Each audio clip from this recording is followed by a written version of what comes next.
કચ્છમાં જે કંપનીઓ આવે છે ટેક્સ બચાવવા માટે, કેવી રીતે? ભારતના બંધારણની કલમ 371 કચ્છને વિશેષ દરજ્જો મળ્યો છે.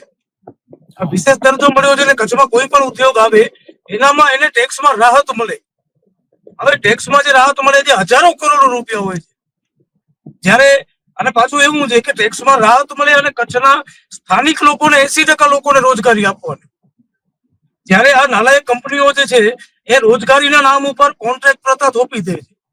કોન્ટ્રાક્ટ પ્રથા એટલા માટે, માની લો કે 25,000 રૂપિયા પગાર એક વ્યક્તિને મળવું જોઈએ, એને કોન્ટ્રાક્ટર 15,000 રૂપિયા પગાર આપે, 10,000 રૂપિયા કોન્ટ્રાક્ટર વચમાં ખાઈ જાય. અને કંપનીઓને ફાયદો એ થાય કે કોઈ પણ જાતનું કઈ બનાવ બને, કોન્ટ્રાક્ટર વચમાં હોય એટલે બધું આધાર જે કોન્ટ્રાક્ટર ઉપર હોય, કંપની ઉપર કાંઈ ન હોય. પછી મેડિકલ છે, વીમો છે, સેફટી છે, એ બધું કોન્ટ્રાક્ટર ઉપર છે, એ કંપની ઉપર કાંઈ નથી. અને બહુ ગંભીર પરિસ્થિતિ છે કચ્છમાં. 6,500 ખાનગી કંપનીઓ છે, એક પણ કંપની સેફટી અને સિક્યુરિટીમાં માનતી નથી. અને કચ્છનું જે વહીવટી તંત્ર છે એ માલામાલ થાય છે આ કંપનીઓના કારણે. કચ્છના જે નેતાઓ છે, ચૂંટણી વખતે આ નેતાઓને ફંડ આપવામાં આવે છે અને નેતાઓના ચેલિયા ચપાટિયાઓને ત્યાં કને કોન્ટ્રાક્ટ આપી દેવામાં આવે છે. હું ખુલ્લું બોલું છું અને હું લખું પણ છું આ વિષય ઉપર.